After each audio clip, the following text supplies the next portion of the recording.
வணக்கம்.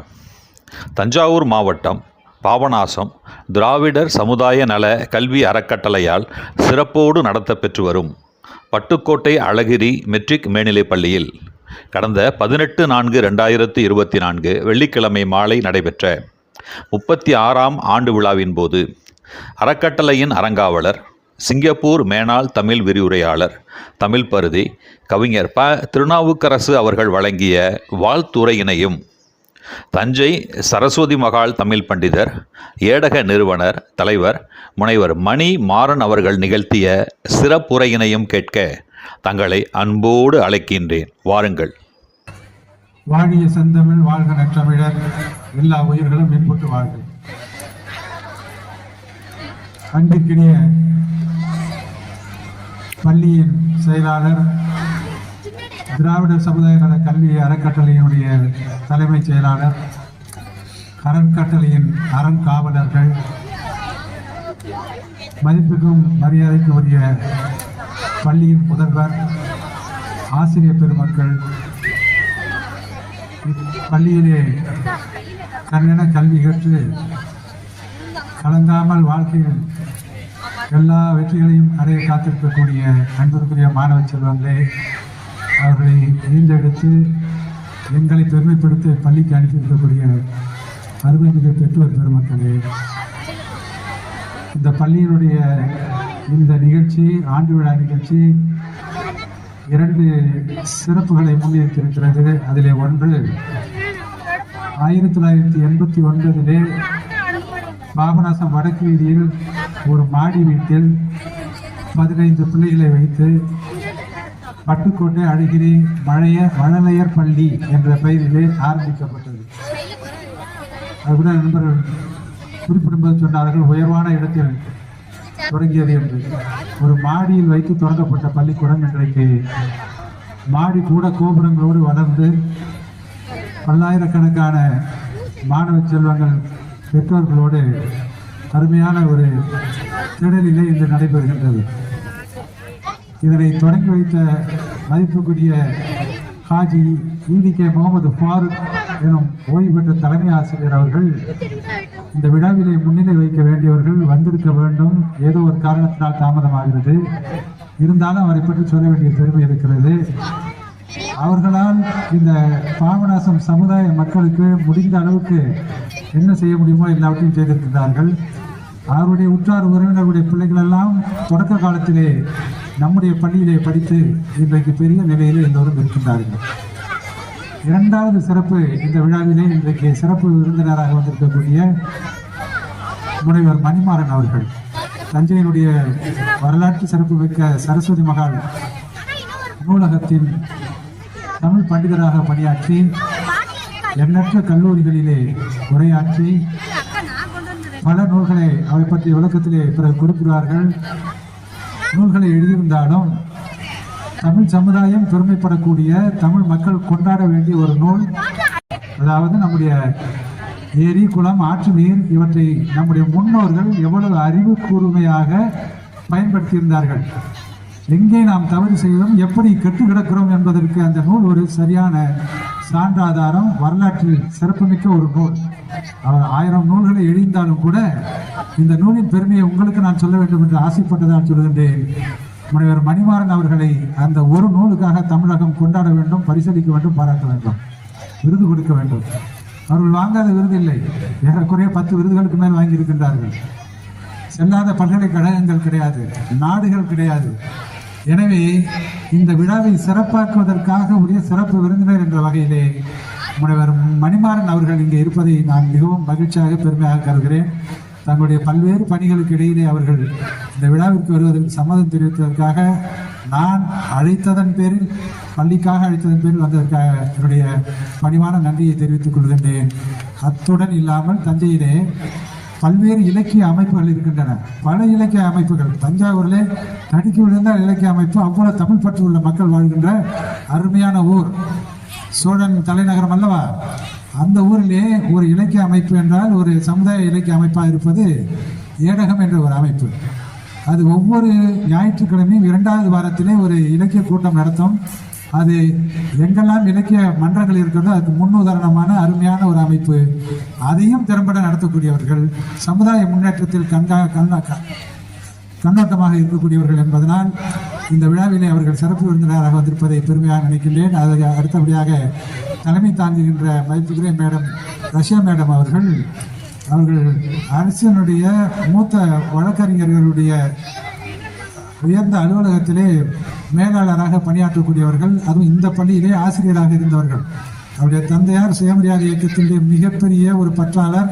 சுயமரியாதை இயக்கத்திலேயே வாழ்ந்து தன் வாழ்க்கையை நிறைவு செய்தவர்கள். பெயரை பார்க்கும்போதே தெரியும், தந்தை பெரியார் அவர்கள் பெயரிலே புரட்சி செய்த போது அந்த புரட்சி இங்கே ரஷ்யா மேடமாக உருவானது என்பதை தெரிவித்து, தந்தை பெரியாருடைய வழியில் பட்டுக்கோட்டை அழகிரி, அவர் வழியில் என்று கூட சொல்லக்கூடாது, பட்டுக்கோட்டை அழகிரியுடைய உழைப்பும் சேர்ந்து தந்தை பெரியார் காட்டிய வழியும் காட்டிய பள்ளிக்கூடம் இப்பள்ளிக்கூடம். தந்தை பெரியார் என்ற ஒரு தனி மனித பண்புக்கு ஒரு சரியான எடுத்துக்காட்டு. அண்மை காலமாக எதிரும் புதிருமாக அரசியல் கட்சிகள் பல்வேறு கருத்துக்களை கூறினாலும் கூட எங்கள் அறக்கட்டளையின் மிக மூத்த தத்துவ ஞானியாக நாங்கள் கருதுவதனால் தந்தை பெரியாரை பற்றி கண்டிப்பாக சொல்ல விரும்புகிறேன். சின்ன பிள்ளைகள் தன்னிடத்திலே வந்து நின்றால் கூட தன்னுடைய தள்ளாத வயதில் எழுந்து நின்று வாங்க போங்க என்று சொல்லக்கூடிய பண்பாளர் தந்தை பெரியார் அவர்கள். இது மிக அபூர்வமான ஒரு பண்பு. எனவே அவர் வாயிலிருந்து வந்தது ஒழுக்கம் உலகத்தில் முக்கியமானது என்று. தந்தை பெரியார் அவர்களைப் போலவே பட்டுக்கோட்டை அழகிரி அவர்கள் பணம் பெரிதல்ல, நம்முடைய புகழ் பெரிதல்ல, என் மொழிதான் இந்த உலகத்தில் முக்கியம் என்று. அந்த பட்டுக்கோட்டை அழகிரியின் பெயரால் நடக்கின்ற அந்த பள்ளி, அதனுடைய வரலாற்றை எழுதியவர் நம்முடைய மதிப்புக்குரிய மூத்த அறங்காவலர் மருத்துவர் ஜெயராமன் அவர்கள். மிகப்பெரிய நாடக கலைஞர், அருமையான நூலை தமிழகத்திற்கு கொடுத்திருக்கின்றார்கள்.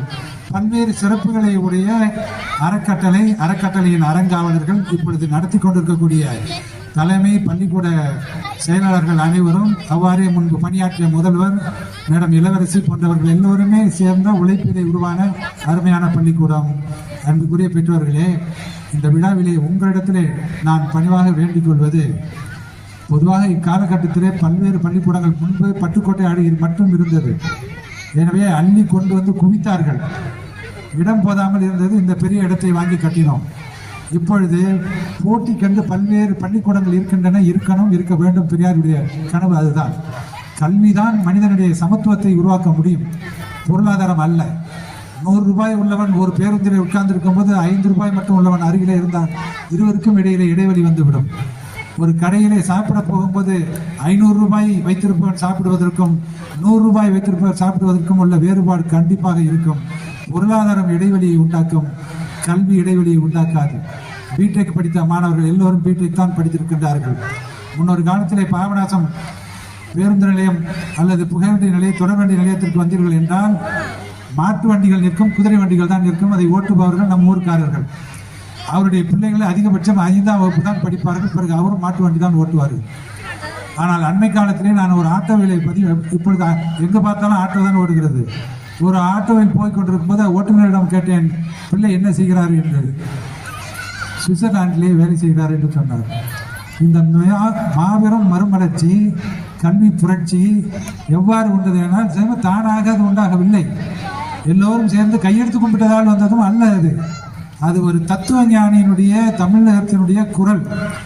அவர் மூலமாக கல்வி கண் திறந்த காமராஜர் மூலமாக, அதற்கு பின்னால் வந்த முத்தமிழறிஞர் கலைஞர் மூலமாக, புரட்சி நடிகர் எம்ஜிஆர் அவர்கள் ஆட்சி செய்த காலத்திலும், அம்மா அவர்கள் ஆட்சி செய்த காலத்திலும் நம்முடைய தமிழகத்தினுடைய முதல்வர்கள் எல்லோரும் சேர்ந்து உழைத்த உழைப்பினால் கிடைத்த மாபெரும் புரட்சி, கல்வி புரட்சி. இது இந்தியாவிலேயே தலை சிறந்த கல்வி உலகம் நம்முடைய தமிழகம். இந்த தமிழகத்தில் ஒரு ஊர் பாபநாசம், இந்த ஊரிலே ஒரு பள்ளி நம்முடைய பட்டுக்கோட்டை அழகிரி பள்ளி என்று கூறி, நீங்கள் இங்கே உங்கள் பிள்ளைகளை அனுப்புங்கள், உத்தரவாதம் நாங்கள் தருகிறோம். உங்கள் பிள்ளைகள் எதிர்காலத்திலே நாட்டில், உலகத்தில், எங்கும், ஏன் விண்வெளியில் கூட ஆராய்ச்சியில் இருப்பதற்கு வாய்ப்பு இருக்கிறது என்று சொல்லி வாழ்த்தி விடைபெறுகிறேன். நன்றி, வணக்கம். பட்டுக்கோட்டை அழகிரி மெட்ரிக் மேல்நிலைப்பள்ளி திராவிடர் சமுதாய நல அறக்கட்டளை மேலாண்மைக்கு உட்பட்டு 36 ஆண்டுகளாக மிக சிறப்பாக இயங்கி வரக்கூடிய இந்த பள்ளியின் ஆண்டு விழாவில் உங்களில் ஒருவனாக உங்களோடு கலந்து கொண்டு சிறப்புரை ஆற்றுவதற்காக நல்ல வாய்ப்பினை வழங்கிய அருமை சகோதரர் கவிஞர் மேனாள் விரிவுரையாளர் இலக்கியவாதி ப. திருநாவுக்கரசு அவர்களுக்கு முதற்கண் என்னுடைய நன்றியும் அன்பையும் தெரிவித்துக் கொள்கின்றேன். அவர் கூட சொன்னார், அவருடைய அன்பு அழைப்பு இந்த பள்ளி முன்னாடி கொண்டாந்து நிறுத்தியிருக்கு. உண்மையிலேயே வியப்பா இருக்கு. நிறைய அதிசயங்களை ஆச்சரியங்களை பார்க்க முடிகின்றது. அவர் குறிப்பிட்டது போல பல நூறு கல்லூரிகளுக்கு பள்ளிகளுக்கு சென்றிருந்தால் கூட ஒரு பள்ளிக்கூட ஆண்டு விழா என்று நினைத்து வந்த எனக்கு ஒரு கல்லூரி ஆண்டு விழா போல மிகச் சிறப்பாக நடைபெற்று வருகின்றது. வருபவர்களுக்கு உணவு வழங்குவது, உபசரிப்பது தமிழரின் பண்பாடு. உள்ளே நுழையும் போதே கேட்டேன், 4 மணிக்கெல்லாம் உங்களுக்கு உணவு வழங்கினார்கள். இது நீண்ட நெடுங்காலமாக தமிழரின் மரபில் வந்த ஒரு உணர்வு, உரிமை. உண்டி கொடுத்தோருக்கு உலகு சொந்தம். அந்த வகையில் உணவு. அதை கடந்து மேடைக்கு வரும்போது பார்த்தால் பல கல்லூரிகள் பள்ளிகளுக்கு பேச போகும்போது அழைப்பாளர்களை யார் அழைத்தார்களோ அவர்களோடு நடந்து வருவோம். இங்கு ஒவ்வொரு வகுப்பு ஆசிரியர்களுமே அங்கங்க நின்று வணக்கம் சொன்னாங்க. அந்த வரவேற்கும் உயர்ந்த பண்பையும் இந்த பள்ளியில் தான் முதல் முறையாக பார்க்கின்றேன். இந்த இனிய விழாவிற்கு தலைமையேற்றிருக்கக்கூடிய போற்றுதலுக்குரிய அருமை சகோதரி திருமதி ரஷ்யா அவர்களே, வரவேற்புரை நல்கிய திருமதி ஜே. சித்ரா துணை முதல்வர் அவர்களே, முன்னிலை உரையாற்றி அமர்ந்திருக்கக்கூடிய தலைமைச் செயலாளர் ச. வரதராஜன் அவர்களே, நிர்வாக செயலாளர் அன்பு சோழர் அண்ணாதுரை அவர்களே, நிதி செயலாளர் ஆனந்தகுமார் அவர்களே, தாத்தாவிற்கு பதிலாக 3ஆம் தலைமுறையாக அவருடைய பேரன் என்று கூறினார்கள். உண்மையிலேயே இந்த பள்ளி 3 தலைமுறை அல்ல, 300 தலைமுறைகளை கடந்து செல்ல வேண்டும். திரு கலியமூர்த்தி அவர்களே, வாழ்த்துறை வழங்கி வந்திருக்கக்கூடிய அருமை சகோதரர் கவிஞர் ப. திருநாவுக்கரசு அவர்களே, திருமதி ஆ. இளவரசி அவர்களே, திரு தங்க பூவானந்தம் அவர்களே, திருமதி ப. ராணி அவர்களே, திருமதி ஆ. ராஜேஸ்வரி அவர்களே, திரு பே. ராஜேந்திரன் அவர்களே, பெற்றோர் உரை. இதுவும் ரொம்ப ரொம்ப ஆச்சரியம் தான். அந்த பள்ளியில எல்லா இடத்துலயும் பெற்றோர் உரையெல்லாம் எந்த பள்ளியிலையும் பார்த்தது இல்லை இது வரைக்கும். ஆனா அவங்கெல்லாம் பெற்றோர்கள் சொல்றதை விட இந்த பள்ளிக்கூடம் மேடை பேச்சாளர்களையும் பெற்றோர்கள் வழியில உருவாக்கிட்டு இருக்கு. ஒரு அம்மா வந்து சொல்றாங்க, வாங்க நம்பி, ஒரு நகைக்கடை விளம்பரம், நம்பி வாங்க வெற்றியோடு போங்க அப்படின்னு. இன்னொரு அம்மா சொல்றாங்க, நான் ஆங்கிலம் பேசுவதற்கு அடிப்படையாகவே இந்த பள்ளி திகழ்ந்தது, இந்த பள்ளியின் மாணவி என்று பெருமையோடு. மேடை ஏறாதவர்களையும் மேடை ஏற்றி பேச வைக்கக்கூடிய பெருமை பட்டுக்கோட்டை அழகிரி பள்ளிக்கு மட்டும் உண்டு என்பதை இன்று நான் நேரடியாக கண்டேன். அந்த வகையில் உரை வழங்கிய திருமதி இரா. சுகன்யா அவர்களே, லே. கலைவாணி அவர்களே, சா. கோமதி அவர்களே, கலையரசி அவர்களே, ஆ. நிசாந்தி அவர்களே, கார்த்திகேயன் அவர்களே, முகுணகுமார் அவர்களே, தனபாலன் அவர்களே, கலையரசி அவர்களே, பிரபாரன் அவர்களே, நன்றியுரை வழங்க இருக்கும் கவிதா அவர்களே, அரங்காவலர்கள், பட்டுக்கோட்டை அழகிரியாரை பற்றி ஒரு நூலையை படைத்து ஏகல் அமைந்திருக்கக்கூடிய கூப்பா ஜெயராம் அவர்களே, வரதராஜன் அவர்களே, அண்ணாதுரை அவர்களே, கலியமூர்த்தி அவர்களே, ஆனந்தகுமார் அவர்களே, செல்வராஜ் அவர்களே, முன்னாடி உள்ள சில பேர் இதிலே இருக்கிறாங்க, தனபால் அவர்களே, ராஜேஸ்வரி அவர்களே, வருகை புரிந்துள்ள பெற்றோர்களே, எங்களுக்கும் சேர்த்து எதிர்காலத்தை வழிநடத்தக்கூடிய அருமை பிள்ளைகளே, இங்கே சிறப்புரை வழங்கிய அமர்ந்திருக்கக்கூடிய இந்த பள்ளியின் நிறுவனர் போற்றுதலுக்கும் மதிப்பிற்கும் உரிய திரு ஈடிகே முகமது பாரூக் ஐயா அவர்கள், உங்கள் கல்விக்கெல்லாம் தடை வந்துவிடும், ஏதோதோ செய்கிறார்கள் என்று கூறினார்கள். ஆனால் உங்களை எல்லாம் பார்க்கும்போது அந்த தடைகளை எல்லாம் உடைத்து வெல்லக்கூடிய பிள்ளைகள் நீங்கள். எந்த தடையும் உங்களை ஒன்றும் செய்யாது. தமிழை தடை செய்வதற்கு உலகத்தில் யாராலும் முடியாது. அந்த வகையில் சிறப்பாக இயங்கிக் கொண்டிருக்கூடிய இந்த பள்ளி விழாவில் கலந்து கொள்வதில் உண்மையிலேயே மற்றற்ற மகிழ்ச்சி அடைகின்றேன். வரவேற்புரை முடிந்து ஒரு ஆண்டறிக்கையை வாசித்தார் உங்கள் பள்ளியின் தலைமை ஆசிரியர் அன்பு சகோதரர் சே தீபக் அவர்கள். உண்மையிலேயே அடேங்கப்பா அப்படின்னு சொல்ற மாதிரி தான் இருக்கு ஆண்டறிக்கை. நான் உங்களுக்கு முதலே சொன்னது போல என்னமோ பேசணும்னு நினைச்சிட்டு வந்தேன். ஆனா இங்க இருக்கிற பிள்ளைகளையும் பெற்றோர்களையும் பார்க்கும்போது உங்களை பெருமைப்படுத்துவது, உங்களுடைய சிறப்புகளை கூறுவதுதான் உண்மையிலேயே மிக முக்கிய கடமையாக கருதுகின்றேன். ஒரு பள்ளி, அதுவும் ஒரு சிற்றூரில் இருக்கக்கூடிய ஒரு பள்ளி, இந்த பள்ளியில் எவ்வளவு மாணவர்கள் என்று வரும்போது கேட்டேன் ஐயா திருநாவுக்கரசு அவர்களிடம். 850 மாணவர்கள் படிக்கிறார்கள் என்று. 850 மாணவர்கள் இந்த பள்ளியில் படிப்பது என்பதே உண்மையிலேயே மிகப்பெரிய பெருமைக்குரிய விஷயம். காரணம் என்னவென்றால் சுற்றிலும் பாபநாசத்தை சுற்றி கிட்டத்தட்ட அரசு பள்ளி, தனியார் பள்ளி என்று 7-8 பள்ளிகள் இயங்கி வருகிறது.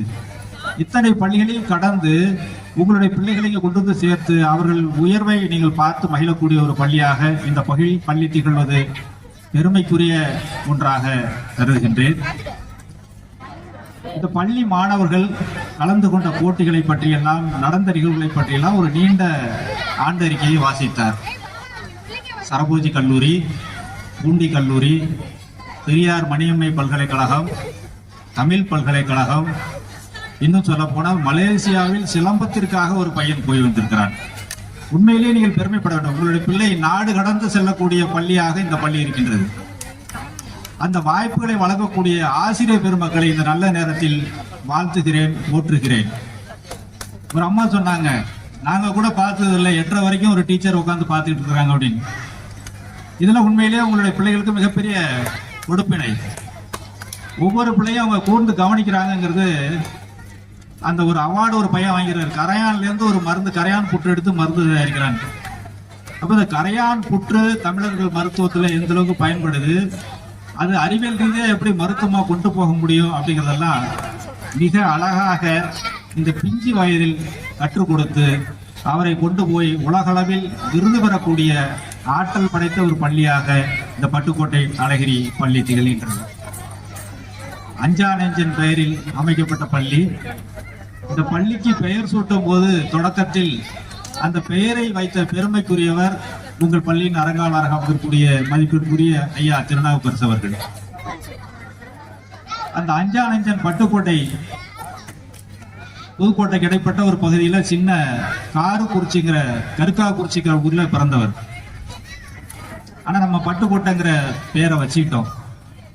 அரங்காவலர்களுக்கு ஒரு வேண்டுகோள், பட்டுக்கோட்டையும் இருக்கட்டும், பட்டுக்கோட்டையோட சேர்த்து அவர் பிறந்த அந்த சிற்றூரான கருக்காக்குறிச்சி பெயரையும் சேர்த்து உங்களால் இந்த பள்ளிக்கு சூட்ட முடிந்தால் உண்மையிலேயே பெருமைக்குரிய ஒன்றாக இருக்கும்.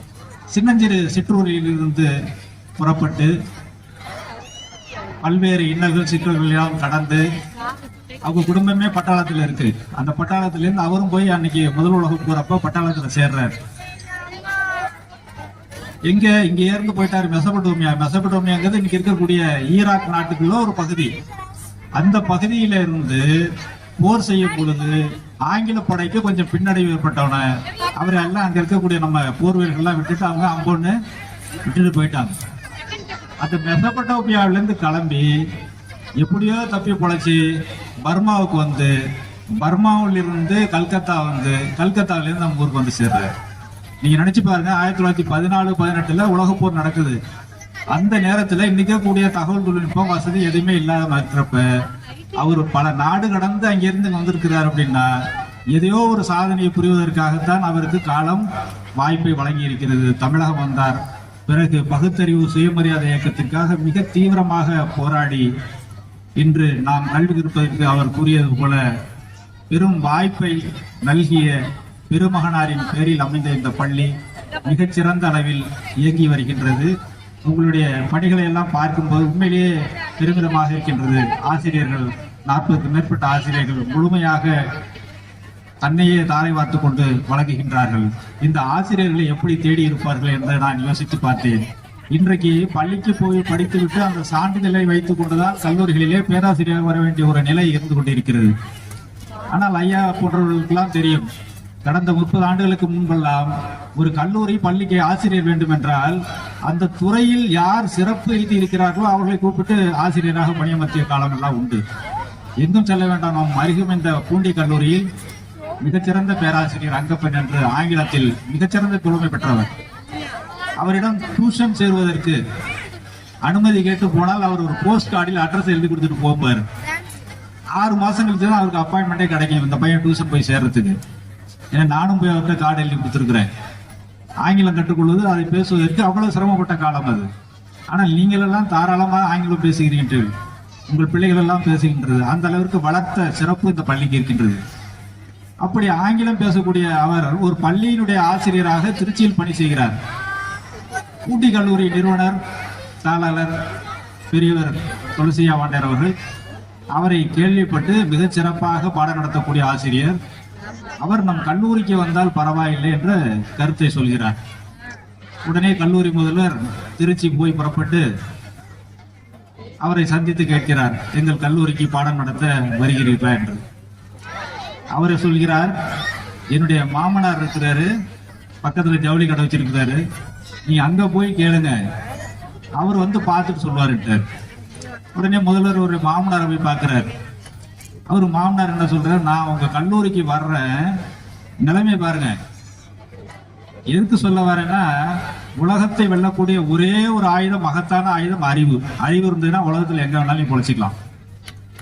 கட்டிய கோவணத்தோட உணவு உலகம் முழுக்க எங்க வேணாலும் உனக்கு சிறப்பு இருக்கும். கற்றவருக்கு சென்ற இடம் எல்லாம் சிறப்பு. அவருடைய திறமையை உணர்ந்து அவர் போய் கூப்பிடுறாரு. ஆனா உங்க மாமனார் வந்து உங்க பள்ளி கல்லூரியோட கட்டமைப்பு எப்படி இருக்குன்னு பாக்குறேன்னு வர்றாரு. வந்து கட்டமைப்பு எல்லாம் பார்த்துட்டு, பரவாயில்ல காலேஜ், இன்னைக்கு வேலை கிடைக்கிறது கஷ்டமா இருக்கு, ஆனா இன்னைக்கும் வேலை கிடைக்கிறது கஷ்டங்கிறது சொல்றது ரொம்ப ரொம்ப தப்பு அப்படிங்கிற நிலைமை தான் இன்னைக்கு இருக்கு. ஏன்னா திறன் மிக்கவர்கள் இன்னைக்கு இல்ல பணியாளர்கள். அப்படி ஒரு திறமையான ஆசிரியரை அவர் தேடி கூப்பிட்டு வர்றாரு. வந்து காலேஜை பார்த்துட்டு, நல்லா இருக்கு காலேஜ், ஆனா என் மாப்பிள்ளைக்கு இவ்வளவு சம்பளம் கொடுக்கணும் அப்படிங்கிறாரு. இவ்வளவு சம்பளம் பேராசிரியர் சம்பளம் ஆச்சே, கொடுக்க முடியாதுன்னு முதல்வர் சொல்றாரு. இந்த விவாதம் நடந்துட்டு இருக்கும் போதே அந்த கல்லூரி தாளாளர் பெரியவர் அவர் என்ன சம்பளம் கொடுக்கிறாரோ அதை கொடுத்து அவர் ஆசிரியரா ஆங்கில ஆசிரியர் நியமிக்க சொல்றாரு. அதனாலதான் பூண்டி கல்லூரியில் படித்த மாணவர்கள் நம் பிள்ளைகளுக்கு பெற்றோர்கள் சொல்லித் சொல்ல வேண்டும், உலகம் முழுக்க பணி செய்கிறார்கள். ஒரு சின்ன கல்லூரி அப்படின்னு நம்ம நினைச்சிக்க முடியாது. அங்க இருக்கிறவங்க எல்லாம் உலகம் முழுக்க வேலை செய்யறாங்க. அதே போன்று இங்குள்ள ஆசிரியர்கள்லாம் எப்படி தேடி பிடித்து கொண்டு வந்து சேர்த்தார்கள் என்று தெரியவில்லை. இந்த ஆசிரியர்கள் படிக்கக்கூடிய நீங்களும் பெரும் புலமை பெற்று உலகெங்கும் சென்று வெல்வீர்கள் என்பது நிச்சயமான ஒன்றாகும். தனித்திறனை வளர்த்துக் கொள்ள வேண்டும் ஒவ்வொரு மாணவர்களும். பள்ளிக்கான 2 வேண்டுகோள் இருக்கு. அது முதன்மையாக இன்று ஐரோப்பிய நாடுகளில் 12ஆம் வகுப்பு மாணவர்களுக்கு இன்னைக்கு இருக்கக்கூடிய அந்த ஏஐ டெக்னாலஜி உங்க எல்லாருக்குமே தெரிஞ்சிருக்கும். பிள்ளைகளுக்கெல்லாம் சொல்லி தெரிய வேண்டிய எல்லாம் செல்லில் இன்னைக்கு பூந்து புறப்பட்டு வரீங்க. எங்களுக்கெல்லாம் தெரியாததெல்லாம் உங்களுக்கு அதில் தெரியுது. அந்த அளவுக்கு அட்வான்ஸ் டெக்னாலஜி உங்களுக்கு கைவந்த கலையா இருக்கு. இந்த ஏஐ டெக்னாலஜி ஐரோப்பிய நாடுகள்ல 12ஆம் வகுப்புல நடத்துறாங்க. இப்ப அண்மையில சீனாவில் 6ஆம் வகுப்புலயே ஏஐ டெக்னாலஜி அறிவுப்படுத்திட்டான். மிக குறைந்த செலவுல டெக்னாலஜி எப்படி பயன்படுத்துறதுல சீனர்கள் இன்னைக்கு உலக அளவுல முன்னாடி நிக்கிறான். அமெரிக்காவை பின்னுக்கு தள்ளிட்டான். அந்த வகையில இந்த பள்ளியில் வரும் ஆண்டில் ஆசிரியர்களுக்கும் அரங்காவலர்களுக்கும் வேண்டுகோளாக உங்கள் பிள்ளைகளுக்கு அந்த தொழில்நுட்பத்தை கற்றுத்தருமாறு அன்புடன் வேண்டிக் கொள்கின்றேன். ஏன்னா எல்லா துறையிலையும் உங்களை தயார் பண்ணிட்டு இருக்கிறாங்க. நீங்க ஒன்னும் பாக்கி இல்லை. நானும் பார்த்தேன், அவர் ஆண்டறிக்கையில பார்க்கும்போது ஒன்னும் பாக்கி இல்லை. அதை தொடர்றாரு அப்படியே போயிட்டு இருக்கிறாரு. என்னைக்கா இருந்தாலும் கற்றவர்களுக்கு மதிப்பு மரியாதை உண்டு. அதே போல் இலக்கியம் படிங்க, சங்க இலக்கியம் படிங்க, தமிழ் படிங்க. தமிழ் உங்களுக்கு மிகப்பெரிய வாழ்வை தரும். தமிழ் இலக்கியத்தில் சொல்லப்படாத செய்திகள் இல்லை. மருத்துவ குறிப்புகளாக இருக்கட்டும், அறிவியலாக இருக்கட்டும், மேலாண்மையாக இருக்கட்டும், அத்தனை செய்திகளும் ஒரு ஒற்றை வரியில் 2 வரியில் செய்யுளாக இருக்கின்றது. திருக்குறளை படிங்க. அம்மா சொன்னது போல தினம் ஒரு திருக்குறள் படிச்சீங்க அப்படின்னாலே அது உங்களுக்கு வாழ்வுக்கு அத்தனை வழிகாட்டும். வளமான வாழ்வு உங்களுக்கு அமைவதற்கான மிகப்பெரிய கருவூலமாக திருக்குறள் இருக்கின்றது. இந்த தொழில்நுட்பங்களை எல்லாம் கற்றுக்கொண்டு உலகம் முழுக்க சென்று உங்களால் வெற்றி பெற முடியும். அந்த வகையில் தமிழர்கள் என்றும் கலைத்தவர்கள் அல்ல. 4000 ஆண்டுகளுக்கு முன்பே எகிப்து நதியில் அணை கட்டுவதற்காக சென்ற பொறியாளர்களை கொண்ட பிறந்த மண் தமிழ் மண். 2000 ஆண்டுகளுக்கு முன்னதாக கல்லணை என்ற மிக பெரும் அணையை, அதாவது கற்சிறை என்று இலக்கியம் சொல்கின்றது, கல்லால் ஒரு தடுக்கப்பட்ட நீரை தடுத்து அதை வழிநடத்தி செல்லக்கூடிய ஆற்றல் மிக்கவர்கள் 2000 ஆண்டுகளுக்கு முன் நிகழ்ந்த மண் இந்த மண்.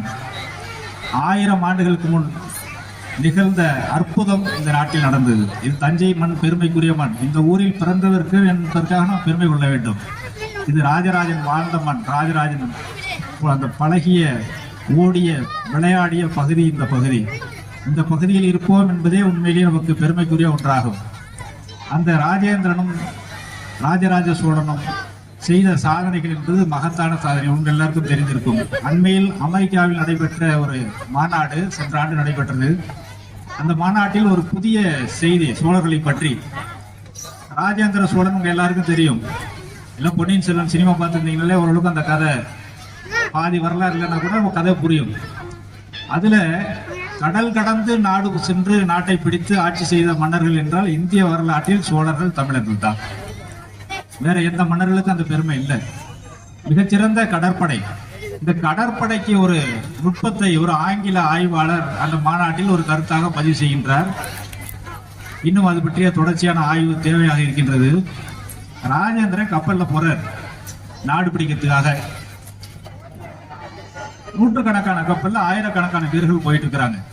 இங்கிருந்து ஜாவா, சுமத்ரா, மலேசியா, இருக்கக்கூடிய இலங்கை, இந்த பகுதியெல்லாம் போறாங்க. அப்ப இவங்க போகும்போது அந்த எதிரி நாட்டு கப்பலும் அந்த போர் வீரர்கள் கப்பலோட இவங்களை தடுப்பதற்கு கடற்படை வருது. அப்படி எதிரி நாட்டு கப்பல்கள் கடற்படை வரும்போது கொஞ்சம் தூரம் கடல்ல பயணிக்கும் போது அந்த கப்பல்லாம் என்ன ஆகுது, அப்படியே ஒரு மாதிரி கலட ஆரம்பிச்சிருது. இந்த கப்பலோட கட்டுமானம் பிரியுது. இந்த கட்டுமானம் பிரியுது என்னன்னு புரியாமே அவங்க எல்லாம் கடல்ல ஒரு மாதிரி தத்தளிக்க ஆரம்பிச்சிடறாங்க. இவங்க கப்பல் வேகமா போய் அவங்கள அடிச்சு காலி பண்ணிடுறாங்க. இது எப்படி நடந்திருக்கும் அப்படிங்கிற ஒரு ஆய்வை ஒரு அமெரிக்க ஆய்வாளர் சொல்றான். எல்லாரும் பிள்ளைகள்லாம் பார்த்துருப்பீங்க டிஸ்கவரி சேனல்ல, அந்த எலக்ட்ரிக் ஃபிஷ் இருக்கும், மேக்னெட் ஃபிஷ். கடல்ல வந்து பாத்தீங்க அப்படின்னா காந்தத்தன்மை கொண்ட மீன். அந்த காந்தத்தன்மை கொண்ட மீனை எப்படி பிடித்தார்கள் என்று தெரியவில்லை.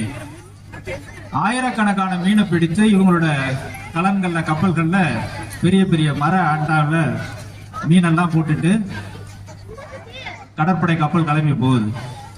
எதிரி நாட்டை நெருங்கும் போது அல்லது எதிரி நாட்டு படை கப்பல் வரும்போது இந்த மரக்கலங்கள் இருக்கக்கூடிய அந்த மீன்கள் எல்லாம் அப்படியே கடல்ல தள்ளிவிட்டோன்னு அது அப்படியே ஆயிரக்கணக்கான மீன் போகும்போது அதுக்கு வந்து இரும்பை ஈர்க்கக்கூடிய அந்த காந்தத்தன்மை இருக்கு. எதிரி கப்பல்கள் இருக்கக்கூடிய அந்த ஆணி ஒன்னோட ஒன்று அடிச்சு போக மாதிரி ஜாயிண்ட் அதை அப்படியே இழுத்துருது. இழுத்தோன்னா அந்த கப்பல்லாம் புலன்னு குதிர ஆரம்பிச்சிருது. இவங்க கப்பல் ஏன் அப்படி ஆகாதா, இவங்க கப்பலுக்கு இந்த மீன் வந்து தாக்காதா அப்படின்னு பார்த்தா இது முழுக்க முழுக்க மரக்கலன். அடிச்சிருக்கிற ஆப்பு, ஆடி எல்லாமே மரத்துல செஞ்சிருக்கிறான். அப்ப இப்படி ஒரு தொழில்நுட்பத்தை, ஒரு அறிவியல் நுட்பத்தை கண்டுபிடித்து எதிரிகளை வீழ்த்துவதாக இருக்கட்டும், வெற்றி பெறுவதற்கான உத்தியாக இருக்கட்டும், செயல்படுத்திய மாவீரர்கள் பிறந்த மண். இங்கு எந்த கொம்பனும் வந்து எதுவும் செஞ்சிட முடியாது. அதற்கான அச்சம் துளியும் தேவையில்லை. அந்த அச்சம் வேண்டாம் என்பதற்காகத்தான் அஞ்சா நெஞ்சின் அழகிரியின் பெயரை தாங்கி இந்த பள்ளி செயல்படுகின்றது. தொடர்ந்து இந்த பள்ளி தலைமை ஆற்றிய அம்மா கூறியது போல கல்லூரியாகவும் பல்கலைக்கழகமாகவும் வளர்ந்து தமிழுக்கும் இப்பகுதி தமிழர்களுக்கும் தொண்டாற்ற வேண்டும் என்று கூறி என்னுடைய உரையாற்றுவதற்கு வாய்ப்பு வழங்கிய அனைவருக்கும் நன்றி கூறுகின்றேன். நன்றி, வணக்கம்.